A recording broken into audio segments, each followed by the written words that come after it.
shoot somebody, punch somebody out, and say one of those taglines, like, "I'm the party pooper. I'll be back."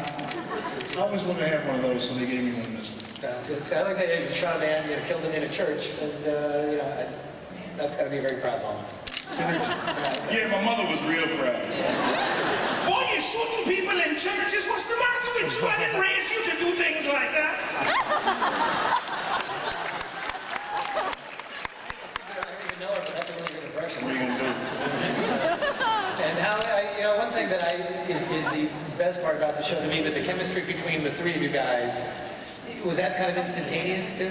We really do. We genuinely like each other. We hang out together. We go out and eat. And, we have a good time together. We try to take our job seriously and not take ourselves seriously, but we enjoy hanging out, and hopefully that comes across on screen. We're really good friends when we're off camera. We enjoy each other's company, so it's nice to work with nice people. If you want to take Mark Valley like arm wrestling, could you? I mean, he seems like a tough guy, but you take him. Dude, Mark Valley was like in the Army, like for real. Like Desert Storm, okay? I don't think you want to mess with Mark Valley. You got the gun. But Mark, like, shot at people like for real. Some guys really, like, when I worked with Will Smith, when Will did Ali, he's like, I can't, like, box professionally, but like a guy on the street, I'll whip your ass, So the guy's trained, so I wouldn't mess with him. Keep the peace on the set. There you go. I guess we turn to now, we've covered the shows that are coming back for another year, to turn to the newer shows that we have coming up. Maybe Julie, starting with you and Ordinary Family.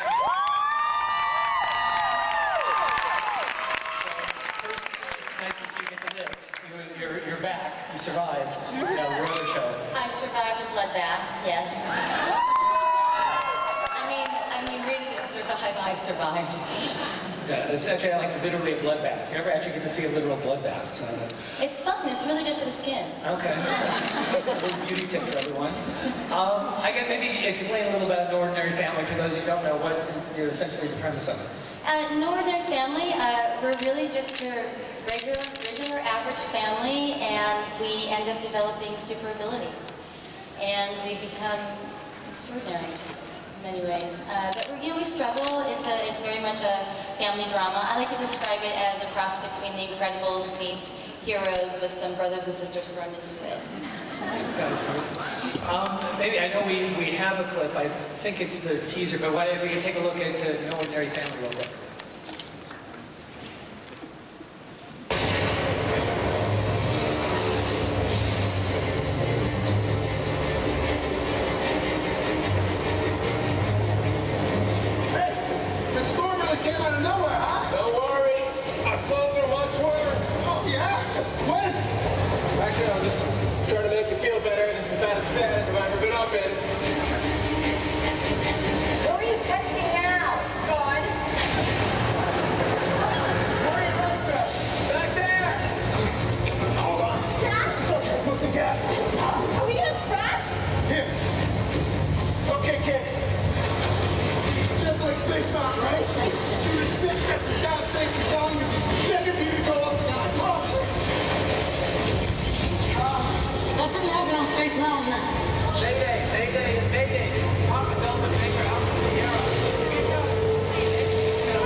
At that moment, I couldn't help wondering how my family got here.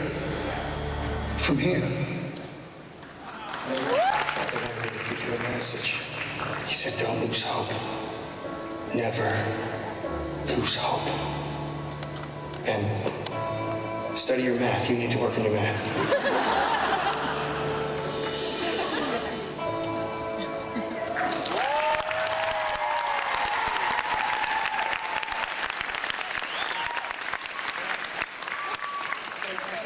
in Summer, what made this something you wanted to do? I mean, you've had some genre experience. Is there something kind of unique and different about this that made you want to do it? We're talking about the fact that it's not really,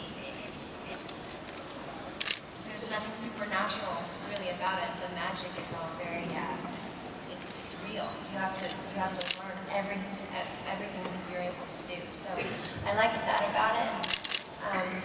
But mostly the reason that I loved Orwell was because it was an opportunity to play a really strong female character. But she's also very rebellious. She's very headstrong. She's on her own, and she's fighting for what's right. And I think that's what the story is. It's about standing up for what you think is right, just never giving up. And is it, I mean, it seems like it's very grounded in realism, like it's not supernatural, like you're saying, but there's a very real element to it with, you know, nothing that's overly supernatural. All of his powers are acquired skills that he has to exploit in order to do the right thing.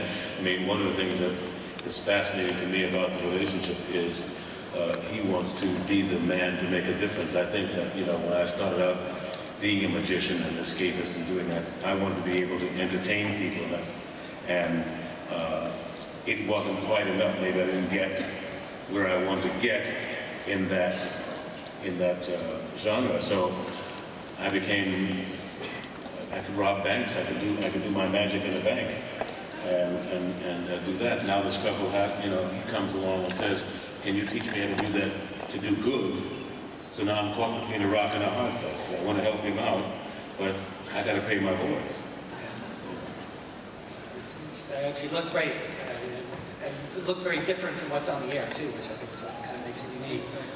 I know we want to get to everybody's questions, so if you want to get ready, we'll get to as many as we can. One thing I want to do with everybody here, just real quick, while you guys get ready, we did a call out in the magazine to ask fans to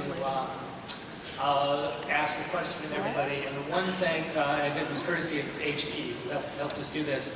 Real quick, a genre show, what did you grow up with? Maybe was your favorite sci-fi, supernatural, whatever show it might have been, and why? David, we can start with you. I think weirdly enough, it was Blade, the original series. Yeah, and the reveal, he wrapped the whole bit. I mean, as a kid, that was really, from Australia, obviously. We didn't have as much emphasis on that sort of genre, but we still had a lot permeating through from America. Well, shucks, this old school. See, I grew up with a lot of wonderful cartoons at that time, so Mighty Mouse was one of my favorites. Cheese and Transform.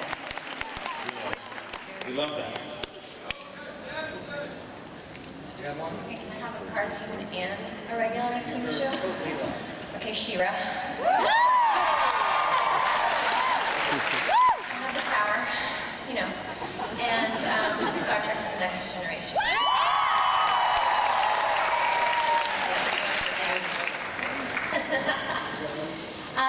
It's a toss-up between Wonder Woman and The Greatest American Hero.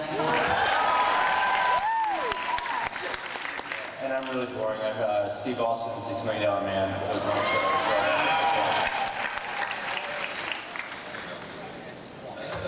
Keith, can I just have you talk me to bed every night? You have the most soothing voice. And I mean that in the most heterosexual ways. Mention Voltron and way before Power Rangers, fools, okay? And not just, you know, present company included, excluded, Lost. I mean, Lost is my...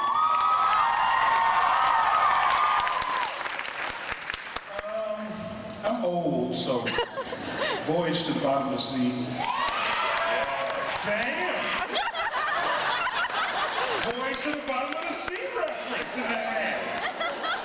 And cartoon, I'm gonna have to go with the Thundercats. Remember James Brown got arrested and he was his boat set looking like a Thundercat? Yeah. You look like Snarf. Snarf. Second, the Thundercats thing, and Dungeons and Dragons.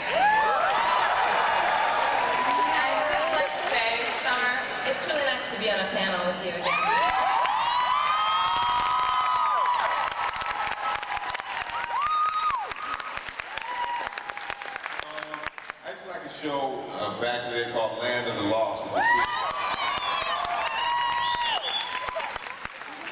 I read Dune like 5 times. And then read all of the subsequent ones. But I was also Star Trek Next Generation. Do we have time? At least I know we're running really long. Can we get to a question or two? I'm Yes, sorry, we we can. have no time for questions. Trying to start a riot, man? Well, sorry. Hopefully you guys enjoyed everybody up here. Did you like what they had to say?